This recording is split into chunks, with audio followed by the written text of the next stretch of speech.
नमस्कार साथियों, जय हिंद जय भारत। एक नई वीडियो में आप सभी का स्वागत है। आज हम आए हैं सेक्टर नंबर 20 में और 3-4 दिन बाद आए हैं। 3-4 दिन इसलिए मैं आपको बता रहा हूं क्योंकि हम जो संगम का त्रिवेणी घाट था उधर हम वीडियो कवर कर रहे थे 3-4 दिन से, और 2 अमृत स्नान भी फंस गए थे यहाँ पर। जैसे कि 29 तारीख को था एक, और 3 तारीख को था। 3 तारीख को जो अमृत स्नान हुआ है वे लास्ट यहाँ का अमृत स्नान था। बाकी 2 स्नान अब और बाकी बचे हुए हैं। माघी पूर्णिमा जो 12 तारीख को यहाँ पर होगा और बाकी एक महाशिवरात्रि को होगा 26 फरवरी को। तो साथियों 26 फरवरी को जो स्नान होने वाला है उस टाइम पे तो यहाँ पर आपको बहुत कम यहाँ पर पंडाल वगैरह और अखाड़े वगैरह भी शायद जा चुके होंगे, क्योंकि हम इसलिए बता रहे हैं आपको। अभी मैं उसके अंदर गया था, श्री पंचायती अखाड़ा बड़ा उदासीन जो यहाँ पर लगाया गया है, जो उसमें कल्पवासी रहने के लिए आए हैं वे तो घर के लिए प्रस्थान कर रहे हैं। बाकी जो अखाड़े भी थे सुबह न्यूज में भी आए थे, क्योंकि अखाड़े भी यहाँ पर अब जो काशी और अयोध्या है वे भी वहाँ पर चले जाएंगे। और यहाँ का जो शाही स्नान था, अमृत स्नान था, 3 तारीख का लास्ट था। यहाँ पर 3 अमृत स्नान किए गए। 14 तारीख का जो मकर संक्रांति का था, और 29 मौनी अमावस्या, और 3 तारीख का जो है बसंत पंचमी का यहाँ पर स्नान किया गया है। साथियों अभी हम गए थे जो कल्पवास, यानी कि कल्पवासी आपको मैं बता दूं जो घर से आते हैं 1 महीने के लिए यहाँ पर रहने के लिए महाकुंभ में, उन्हें कल्पवासी बोला जाता है। तो वे जो है अपनी तैयारी कर रहे हैं। कुछ लोग जा चुके हैं, कुछ लोग जा रहे हैं, और कुछ लोग अभी बाद में भी जाएंगे। और साधु संत लोग भी ऐसे ऐसे धीरे धीरे यहाँ पर निकलते जाएंगे, क्योंकि मेला जो है 26 फरवरी को ये खत्म होना है। तो जैसा कि हम दिखा रहे हैं आपको, अभी हम हैं डमरू द्वार के पास में, और मेला तो बराबर वैसे चल रहा है। गेट वेट भी इनके बराबर यहाँ पर लगे हुए हैं। बाकी अंदर इनमें जब आप घूमोगे तो इनमें जो कल्पवासी कल्पवास करते थे वे यहाँ पर अपने सामान की कुछ तैयारी कर रहे हैं। कुछ अभी पंडाल लगे हुए हैं, कुछ जा चुके हैं, कुछ जाने वाले हैं। एक यहाँ पर हमारे साथी का एक खालसा था, तो वे तो घर जा चुके हैं, कल ही जा चुके थे वे तो। और यहाँ पर आप देख सकते हैं जो माला वगैरह बेचने वाली है, बहुत यहाँ पर दुकानें इन्होंने लगा रखी है। ये वैसे बाहर के है, कोई मध्य प्रदेश से है, कोई मुंबई नासिक से है, कोई कहीं से है। तो ये यहाँ पर आते हैं। और चलिए चलते हैं, हम आपको दिखा रहे हैं। फिलहाल हम 3 दिन के बाद यहाँ पर पहुँचे हैं आज सेक्टर नंबर 20 में। फिलहाल डमरू द्वार से हम बाहर निकलेंगे, डमरू द्वार के पास में है हम। और मेला तो बराबर चल रहा है, क्योंकि भीड़ जो है बराबर है। अभी इधर हम आपको दिखा रहे हैं तो इधर हम आपको दिखा रहे हैं 10 नाम नागा सन्यासी श्री पंचायती अखाड़ा महानिर्वाणी, आपको जैसा कि हम दिखा रहे हैं। और साथियों बने रहिए हमारे चैनल के साथ, क्योंकि मेला जब लग रहा था वे तो सबने दिखाया है। जब ये मेला ख़त्म होगा, इसकी एंडिंग होगी, वे हम दिखाएंगे। साथियों बने रहिए हमारे चैनल के साथ, क्योंकि हमने शुरुआत भी दिखाई थी, तो शुरुआत के चलते हम एंड भी दिखाना चाहेंगे आपको कि एंड इस मेले का कैसे होगा। क्योंकि इतना बड़ा यहाँ पर ये मेला लगाया गया है, तो देखते हैं कि इसका एंड कैसे किया जाएगा। और चलिए साथियों आगे के और चलते हैं, अखाड़ों में घूमेंगे। जूना अखाड़ा के अंदर भी दिखाएंगे हम कितने वहाँ पर साधु संत लोग रुके हुए हैं और कितने यहाँ से जा चुके हैं। हम दिखा रहे हैं आपको श्री पंचायती अखाड़ा नया उदासीन निर्वाण, और बड़ा उदासीन निर्वाण जो महानिर्वाणी था वे हम आ चुके हैं उसके पास से घूम के। श्री गोविंद मठ काशी शिविर, और हमने डमरू द्वार पार कर दिया है। जैसा कि हम आपको दिखा रहे हैं, ये डमरू द्वार यहाँ पर बना हुआ है। और साधु संत लोग तो यहाँ पर है अभी, क्योंकि साधु संत लोग तो तब तक ही रहेंगे। बाकी साथियों जो कल्पवासी है 1 महीना के लिए, वे कल्पवास यहाँ पर करने के लिए आते हैं इस मेला क्षेत्र में। वे कल्पवासी कुछ जा रहे हैं, कुछ अभी जाएंगे, और कुछ जा चुके हैं। तो बने रहिए, हम ऐसी ऐसी अपडेट आपको दिखाते रहेंगे। और इसका एंडिंग और इसका जो स्टार्टिंग था वे सबने दिखाया है, हमने बता दिया आपको। और इसका हम आखिरी पॉइंट भी दिखाएंगे कि मेला कैसे ख़त्म होगा, ये कैसे इसकी समाप्ति होगी। क्योंकि उसके बाद ये यहाँ से कुछ जो साधु संत है वे अयोध्या चले जाएंगे, और कुछ जाएंगे यहाँ पर काशी, और वहीं से फिर अपने अपने जो इनके मठ बने हुए हैं, जो इनकी गुफाएं बनी हुई हैं, जो भी यहाँ पर बने हुए हैं, तो वहाँ पर ये चले जाएंगे। उसके बाद कभी फिर ये आपको दिखाई नहीं देंगे। उसके बाद फिर दिखाई देंगे तो कभी अर्ध कुंभ का आयोजन या कुंभ मेले का आयोजन किया जाएगा, तो तभी आपको ये दिखाई देंगे। वरना उससे पहले ऐसे साधु संत आपको देखने के लिए नहीं मिलेंगे जो नागा साधु होते हैं। तो पंचायती अखाड़े के अंदर हम चलते हैं। पंचायती अखाड़ा जो यहाँ पर श्री निरंजनी और ये दारागंज का ही है, आपको हम दिखा रहे हैं साथियों। तो देख सकते हैं इधर भी आप जो है अभी तो इसमें साधु संत जो है रुके हुए हैं कुछ, और आपको हम दिखा रहे हैं तो कुछ साधु संत लोग जो है अपना सामान जो है पैक कर रहे हैं। और अब बस कुछ ही दिनों का ये मेला बचा हुआ है, बाकी आप स्नान जो बचे हैं यहाँ पर वे कर सकते हैं। दोनों साइड में आप देख सकते हैं जो यहाँ के साधु संत लोग हैं उन्होंने अपना सामान जो है पैक करना चालू कर दिया है। और उसके बाद इस मेले की समाप्ति हो जाएगी। तो आपको जैसा कि हम दिखा रहे हैं, हम पहुँचे हैं फिलहाल पंचायती अखाड़ा जो निरंजनी वालों का है, तो इसमें हम आए हैं। और साथियों बने रहिए हमारे यूट्यूब चैनल के साथ, क्योंकि हम आपको देंगे अपडेट जो यहाँ पर साधु संत लोग हैं वे इस मेले की समाप्ति कैसे करते हैं, तो वे हम आपको दिखा रहे हैं हम आपको। साथियों इनका ये जो यहाँ पर दरबार लगा हुआ है, यहाँ पर इनका दरबार यहाँ पर लगा हुआ है भगवान जी का, जिसकी ये पूजा करते हैं। और इधर भी हम आपको दिखाना चाहेंगे। तो जो साधु संत लोग हैं उन्होंने अपना जो है सामान इकट्ठा करना और समेटना चालू कर दिया है। बाकी आगे की ओर चलते हैं, हम आपको दिखाते हैं। जैसा कि हम आपको दिखा रहे हैं यहाँ पर जो है हमारी बहुत इलेक्ट्रॉनिक मीडिया यहाँ पर डटी हुई है, और यहाँ जो है प्रोग्राम कुछ चल रहा है इनका। तो जैसा कि हम दिखा रहे हैं तो कितने यहाँ पर साधु संत लोग यहाँ पर इकट्ठा हुए हैं।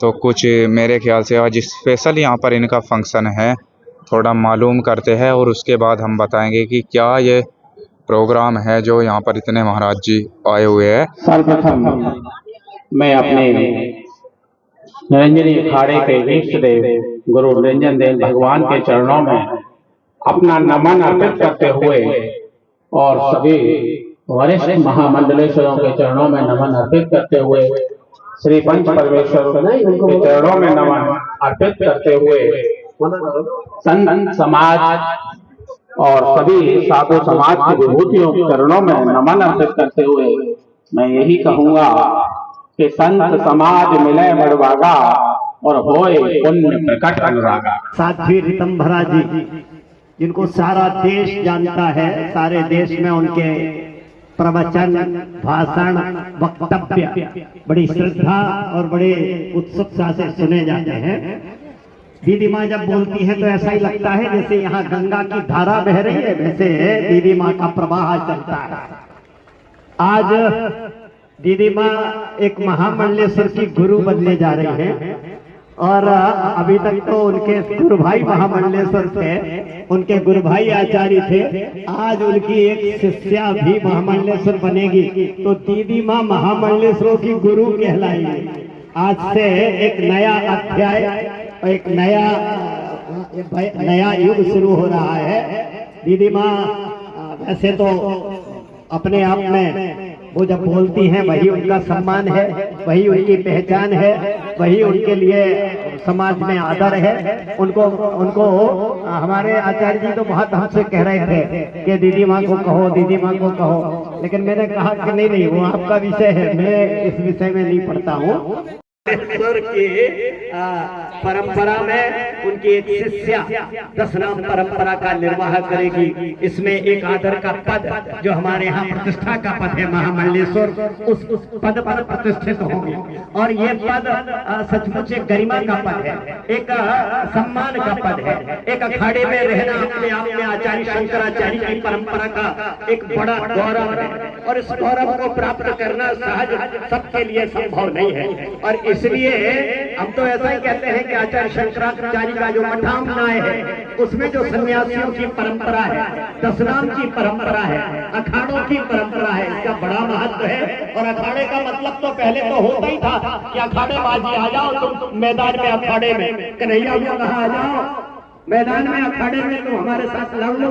तो जब कभी देश पर, सनातन पर, धर्म पर जब कभी संकट आया है तो ये अखाड़े ही आगे बढ़ करके इन्होंने हथियार उठाए हैं, इन्होंने अपनी शक्ति दिखाई है। और समाज ने अपनी प्रतिष्ठा बनाए रखने के लिए समाज को ये बताया है कि अगर अखाड़े हैं तो हमारे धर्म को कोई हिला नहीं सकता, डिगा नहीं सकता। और उस परंपरा में आज अखाड़ों का नेतृत्व करने के लिए, अखाड़ों में प्रतिष्ठा पाने के लिए, अखाड़ों में सम्मानित होने के लिए एक साथ भी दीदी माँ की शिष्या सत्यप्रिया जी, जिनको अभी महामंडलेश्वर बाद में कहना शुरू करेंगे, हमारी सत्यप्रिया जी जो सबसे दीदी माँ की बोल्ड और सुरक्षा गार्ड की तरह अभी तक उनके साथ रहती है, उनके सारे कार्यक्रमों को देखती हैं। वो सत्यप्रिया जी वो अब साध्वी कहे पर हम लगता है कि वो पुरुषों की तरह ही पूरा निर्वहन करती हैं। उनकी जीवन शैली, उनकी कार्य शैली, उनका रहना सहना एक अच्छे महात्माओं की तरह है। और मैं समझता हूँ 10 नाम की परंपरा का ठीक से निर्वाह कर सके करें, क्योंकि ये पद जिसको मिल जाता है उसकी जिम्मेवारी समाज के बीच में और अधिक बढ़ जाती है। क्यों बढ़ जाती है? क्योंकि ये लाल कपड़े को हम लोग बोलते हैं, हजारों लोगों की दृष्टि लाल कपड़े पर जल्दी पड़ती है, तो लाल कपड़ा का सम्मान समाज के बीच में ठीक प्रकार रहे, ऐसा आप सब आज उसके साक्षी बनेंगे। और उसी साक्षी बनने के लिए हमारे बापू चिन्मयानंद बापू जी भी आज इस सभा को सुशोभित करने के लिए यहाँ पधारे हुए हैं। बहुत बहुत स्वागत है बापू जी आपका। आप इस आयोजन में आए, अखाड़े में आए, इस परंपरा का साक्षी बनने आए, आपको बहुत बहुत साधुवाद। और हमारे और कुछ कहेंगे? बोले? अच्छा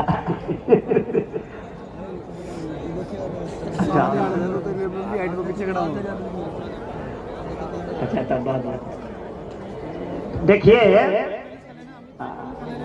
आज तो बहुत आवश्यकता इस बात की हो गई है, क्योंकि सनातन को तोड़ने वाले लोगों की कमी नहीं है, पर दीदी माँ ने सनातन को जोड़ने के लिए जो संघर्ष किया है, और सारा देश जानता है, राम जन्मभूमि आंदोलन में जब दीदी माँ बोलती थी, छुप छुप करके भागती थी, इनके वारंट होते थे, इनको मारने की साजिशें होती थी, इनका बोलना बंद हो जाए कैसे भी, इस पर षड्यंत्र होते थे। राजनेता इस बात से घबराते थे कि यहाँ साध्वी रितंभरा आएंगी तो दंगा करवा के जाएंगी। वो इसीलिए बहुत तरह के षड्यंत्र किए गए। और मध्य प्रदेश में तो दीदी माँ को जब अरेस्ट किया गया था तो मैंने उज्जैन बंद कराया, और उज्जैन बंद कराया तो उसमें दंगा करा दिया। दंगा हो गया तो भैया लठ चला, पुलिस ने जो लठ मारी और मुझे ले जाकर के भैरव जेल में बंद कर दिया। लेकिन दीदी माँ ना रुकी है, न उनका कारवां रुका है, न उनका संगठन रुका है, न उनकी आवाज रुकी है। और उस आवाज का परिणाम है आज 1 वर्ष पूर्ण हो गया है, राम मंदिर का निर्माण हो गया है, रामलला अपने घर में आ गए। ये कितने सौभाग्य की बात है। और ऐसे वक्ताओं ने जो समाज को दिशा दी है, ऐसी वाणी के द्वारा जो दिशा दी है, उसका परिणाम है।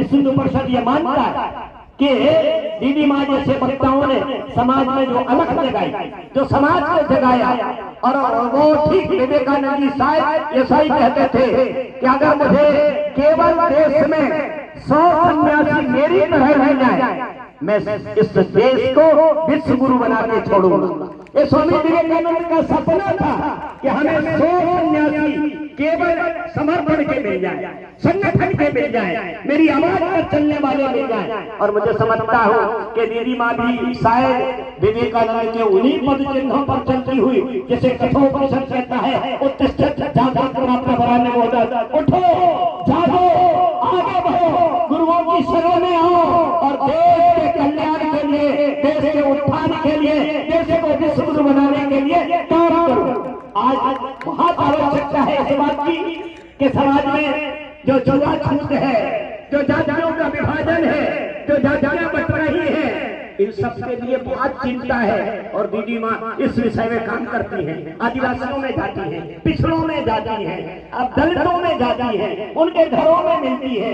किसी पर कोई संकट आता है तो उनके संकटों में खड़ी हुई दिखाई देती है। जहाँ राजनेता नहीं पहुँचते वहाँ दीदी माँ पहुँचती है। और हम सब लोग इस बात के लिए अपने आप को गौरव का अनुभव करते हैं। मेरा जब कहीं परिचय होता है और जब लोग बोलते हैं कि स्वामी शांति स्वरूपानंद जी महाराज दीदी माँ के बड़े गुरु भाई हैं, तो हमें भी एक अपने आप में स्वाभिमान जागता है कि हाँ हाँ हम भी बड़े बड़े भाई हैं उनके, और समाज इस बात के लिए भी हमें सम्मान देता है। तो पंडित जी बहुत आशीर्वाद। आप हमारे महामंडलेश्वर बने जा रही है, आपका पूजन होगा। चलिए पंडित जी आगे वाले बैठ जाओ भाई, तभी तो होगा। पूजन सभी लोग अपने स्थान पर बैठ जाए ताकि सबको दिखे यह अद्भुत कार्य। हरि ओम मंगलम भगवान विष्णु मंगलम गरुड़ध्वज मंगलम पुंडरीकाक्ष मंगलाय तनो हरि। गुरुर्ब्रह्मा गुरुर्विष्णु गुरुर्देवो महेश्वरा गुरु साक्षात् परब्रह्म तस्मै श्री गुरवे नमः। हरि ओम अपवित्रः पवित्रो वा शर्वा पुंडरीकाक्ष पुनादु पुंडरीकाक्ष आचम्य ओम केशवाय नमः ओम नारायणाय नमः ओम माधवाय नमः हस्तौ वृक्षाय ऋषिकेशाय नमः। पृथिवी त्वया धृता लोका देवी त्वं विष्णुना त्वं च धारय मां देवी पवित्रं गुरुशासनम्। आदौ हस्ते अक्षरपुष्पाण्यादाय स्वस्ति तिलकम् आदित्याक्षो रुद्रा विश्वे देवा मरुद्गणा तिलकतो वेदन्तो धर्मकामार्थसिद्धये। आदौ हस्ते अक्षरपुष्पाण्यादाय भद्रसूक्तान् पठेत। हरि ओम मा भद्रं कर्णेभिः शृणुयाम देवा भद्रं पश्येमाक्षमज्जायतनाः स्थिरैरङ्गैः दृष्टोवाक्रूरस्तानो विनिव्यासे माहिते वाहितं जनायुः शतमेन्नुदरदो पन्तिरेवा जदरानस्तकरा कुदरासो यदराविकारो पवन्तिमानो मदियारीपदा युर्गन्धो आदिर्यौरादिर्यन्तर्कमादिरे माता सपिता सहोदरः विषमे देवा हरिः पञ्चजना हरिदुच्चान्तमदिदुच्चान्तवाम्ब द्यौः शान्तिरन्तरिक्षकुं शान्तिः पृथिवी शान्तिरापः शान्तिरोधयः शान्तिः मानसमातायः शान्तिर्षमे देवाः शान्तिर्ब्रह्म शान्तिः सर्वज्ञो शान्तिः शान्तिरेव शान्तिः क्षमा शान्तिरेधि हतो यतः समीहते ततो नो अभयं कुरु धन्नः पूर्वयाभ्यो भयन्नः अरुभ्यः विश्वानि देवानि तनुरितानि परा सुवाजलबलरन्नन्नः विनायकं गुरुं भानुं ब्रह्मा विष्णु महेश्वरा सरस्वतीं प्रणम्यादौ सर्वकार्यार्थसिद्धये सिद्धिबुद्धिसहिताय श्रीमन्महागणाधिपतये नमः। कुशाक्षतपुङ्गी फलद्रव्यञ्चाराय शङ्करपङ्कुर्यात् तिथिर्वारो नक्षत्रं विष्णुरेव च योगस्य करणं चैव सर्वं विष्णुमयं जगत् विष्णुर्विष्णुर्विष्णुः नमः परमात्मने श्रीपुराणपुरुषोत्तमस्य विष्णोराज्ञा प्रवर्तमानस्य अद्य श्रीब्राह्मणो द्वितीयप्राणार्थे श्रीश्वेतवाराह कल्पे जाम्बूद्वीपे भरतखण्डे भरतवर्षे आर्यावर्तैकदेशान्तर्गते पुण्यप्रदेशे उत्तरप्रदेशे प्रयागराजजनपदान्तर्गते लिङ्गायाघोषे विक्रमशके बौद्धावतारे वर्तमाने पिङ्गलनाम संवत्सरे महामाङ्गल्यप्रथमाचोत्तमे मासे माघमासे शुक्ले शुक्ले पक्षे अद्य अष्टम्यां शुभपुण्यधौर्वाराध्यान्वितायाम् एवं ग्रहगणविशेषविशिष्टायां शुभपुण्यतिथौ गोत्रः नामाहं ममात्मनः श्रुति स्मृति पुराणोक्त पुण्य फल प्राप्त्यर्थम विशेषतः पंचायती निरंजनीय धारामध्यांतर्गतो महामंडलेश्वर पद भार समये महागणपति पूजनम अहम करिष्ये।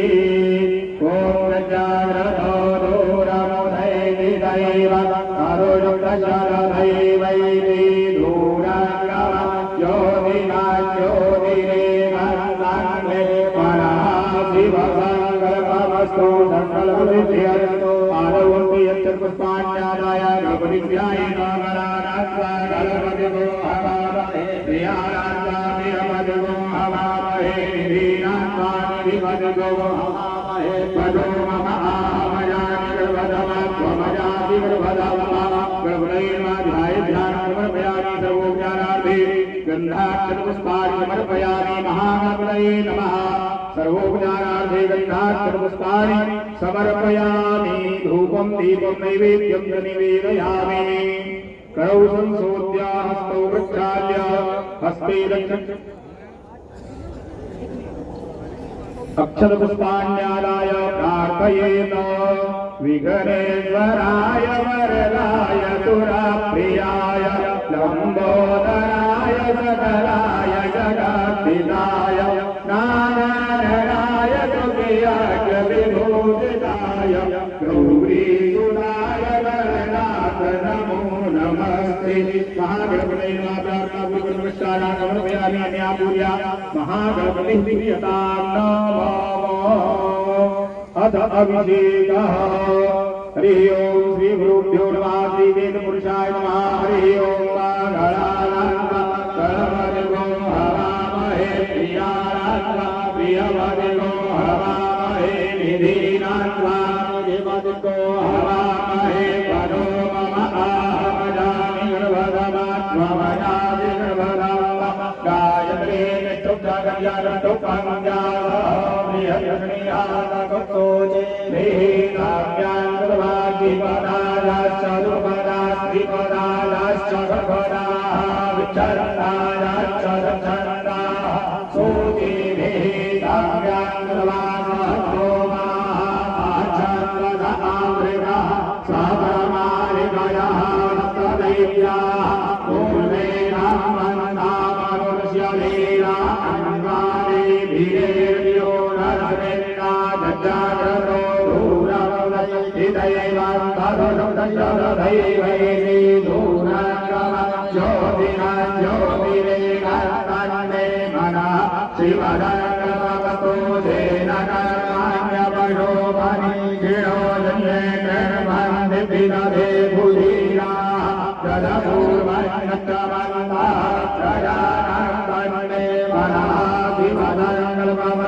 वीरारो अधिपूरुणः सजातो अध्यक्षता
Para